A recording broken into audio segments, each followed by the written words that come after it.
Desitres Aprilia.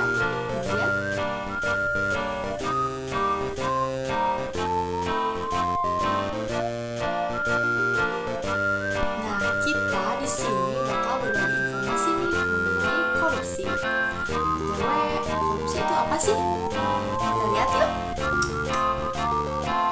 Pengertian korupsi. Korupsi merupakan suatu tindakan seseorang untuk menyalahgunakan sebuah kepercayaan guna untuk mendapatkan keuntungan pribadi. Korupsi ini biasa terjadi karena kebiasaan-kebiasaan kecil di lingkungan keluarga maupun di lingkungan masyarakat. Kebiasaan korupsi bukanlah suatu budaya dan tak sepatutnya dilestarikan. Maka dari itu, kita sebagai generasi muda tidak sepatutnya untuk melakukan tindakan korupsi. Wah, kita udah tahu nih sekarang korupsi itu apa. Karena udah dijelasin nih sama Teh Sipa.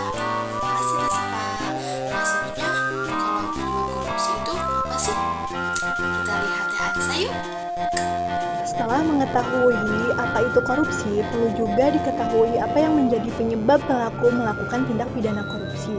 Menurut Gonteori, penyebab korupsi ini meliputi yang pertama greed atau keserakahan, yang kedua ada opportunity atau adanya kesempatan, yang ketiga need atau kebutuhan, yang keempat exposure atau pengungkapan. Penyebab lain terjadinya korupsi yaitu adanya terpaksa, memaksa, dan dipaksa. Kalian perlu mengetahui apa saja yang menyebabkan terjadinya korupsi untuk meyakinkan kalian bahwa motif pelaku dalam melakukan korupsi itu beragam.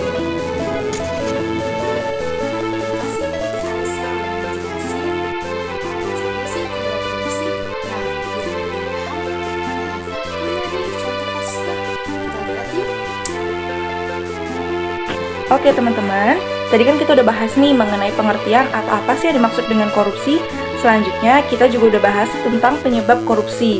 Sekarang kita bahas tentang contoh kasus korupsi, biar kita tahu apa aja sih tindakan-tindakan yang termasuk dalam tindak korupsi tersebut. Oke, jadi ada 6 contoh atau 6 jenis apa aja sih yang termasuk tindakan korupsi. Yang pertama ada korupsi uang negara. Terus yang kedua ada korupsi suap menyuap. Yang ketiga ada korupsi penggelapan jabatan. Yang keempat ada korupsi tindakan pemerasan. Yang kelima ada korupsi gratifikasi. Dan yang keenam ada korupsi benturan kepentingan dalam pengadaan. Oke, sekarang kita mau jelasin salah satu contoh dari contoh-contoh tindak korupsi yang sudah disebutkan tadi. Kita ambil salah satunya aja ya, yaitu korupsi suap menyuap. Sebelumnya, apa sih suap itu? Suap itu adalah tindakan memberikan uang, barang, atau bentuk lainnya dengan pengharapan sebuah pembalasan, di mana pembalasan tersebut adalah berlawanan dengan si penerima gitu. Oke, sekarang kita ambil contoh suap penyuap dalam lingkup siswa atau mahasiswa. Contohnya itu ketika penerimaan mahasiswa atau penerima siswa baru, di mana banyak sekali siswa atau mahasiswa yang menitipkan uang kepada pihak sekolah atau pihak kampus dengan harapan siswa atau mahasiswa tersebut agar bisa diterima di sekolah tersebut, atau biasa disebut dengan siswa atau mahasiswa titipan. Nah, udah paham kan apa yang udah dijelasin sama Teh Eva?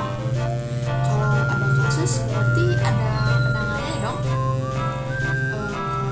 Penanganannya apa aja ya? Kita simak Teh Fitri yuk. Seperti yang kita ketahui bahwasanya di negara kita, negara Republik Indonesia, banyak sekali kasus tindak pidana korupsi. Ada yang tahu nggak sih cara penanganan dari kasus tindak pidana korupsi ini? Di sini saya akan membahas yaitu penanganan kasus tindak pidana korupsi. Komisi Pemberantasan Korupsi atau yang biasa kita sebut dengan KPK membutuhkan dukungan rakyat Indonesia dalam penanganan tindak pidana korupsi. Dukungan rakyat menunjukkan adanya kepercayaan atau trust kepada KPK sebagai lembaga yang berwenang dalam penanganan kasus tindak pidana korupsi. Korupsi perlu diberantas dan pemerintah merupakan ujung tombak pemberantasan korupsi. Pemerintah telah melakukan berbagai upaya untuk mengatasi korupsi di Indonesia. Upaya tersebut antara lain meliputi pembuatan perundangan untuk kepastian hukum korupsi, hukum perilaku korupsi, dan pembentukan lembaga-lembaga anti korupsi. Kebijakan hukum yang dibuat pemerintah untuk mencegah dan menangani perilaku korupsi tersebut terdapat dalam Undang-Undang Nomor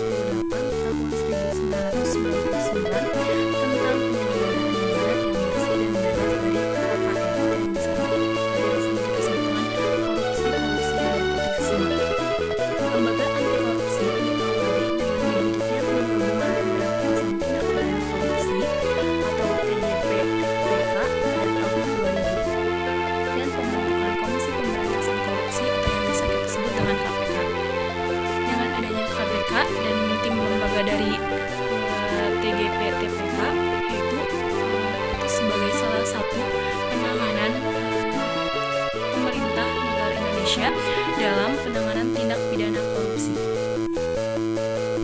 Nah, gimana? Udah mulai paham belum tentang korupsi? Nah, setelah ditonton nih, yang sudah disebutkan oleh Kak Fitri, ada juga untuk pencegahannya. Pencegahan untuk mencegah korupsi tersebut terjadi kembali. Kira-kira apa aja ya? Kita lihat bersama yuk. Upaya pencegahan korupsi. Yang pertama, pemberantasan lembaga hukum. Yang kedua, pencegahan korupsi di sektor publik. Yang ketiga, pencegahan sosial dan pemberdayaan masyarakat. Di antaranya, masyarakat hendaknya mempunyai akses untuk mendapatkan informasi. Oleh karena itu, harus dibangun sistem yang memungkinkan masyarakat dapat meminta informasi kebijakan terkait kepentingan masyarakat. Selanjutnya, meningkatkan kesadaran dan kepedulian masyarakat terhadap bahaya korupsi serta pemberdayaan masyarakat adalah salah satu upaya yang sangat penting untuk mencegah terjadinya korupsi. Untuk meningkatkan hal tersebut, kegiatan dapat dilakukan antara lain. Yang pertama, kampanye tentang bahaya korupsi. Yang kedua, sosialisasi mengenai apa itu korupsi dan dampaknya serta cara memerangi korupsi. Kampanye harus dilakukan di ruang publik, media cetak atau elektronik, serta seminar atau diskusi. Selanjutnya, pemberdayaan masyarakat untuk ikut mencegah dan memerangi korupsi.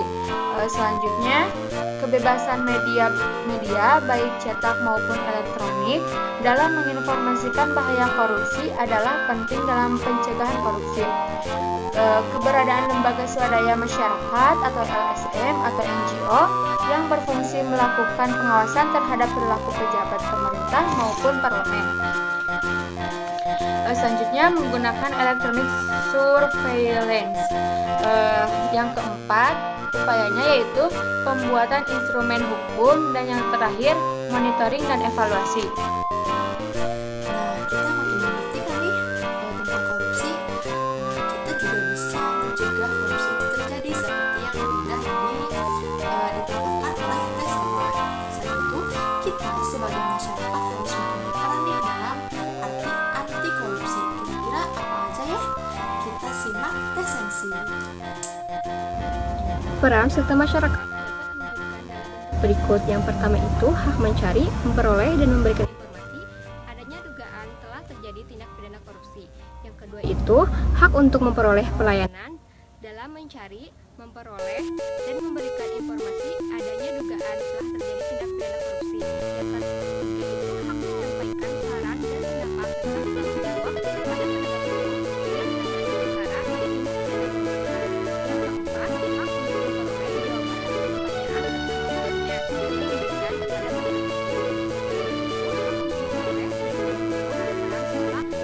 atas pertanyaan tentang dugaannya yang diberikan kepada penegak hukum.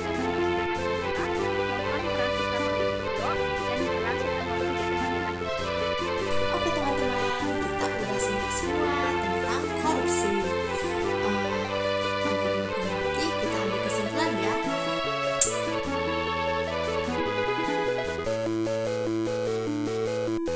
Oke guys, nah mungkin cukup sampai di sini ya pembahasan kita mengenai korupsi. Nah, apabila ada yang masih kurang mengerti atau ingin ditanyakan, boleh dicantumkan di kolom komentar di bawah ini ya. Nah, mungkin cukup sampai di sini. Kita bertemu. Sampai jumpa di lain hari. Dadah, wassalamualaikum warahmatullahi wabarakatuh.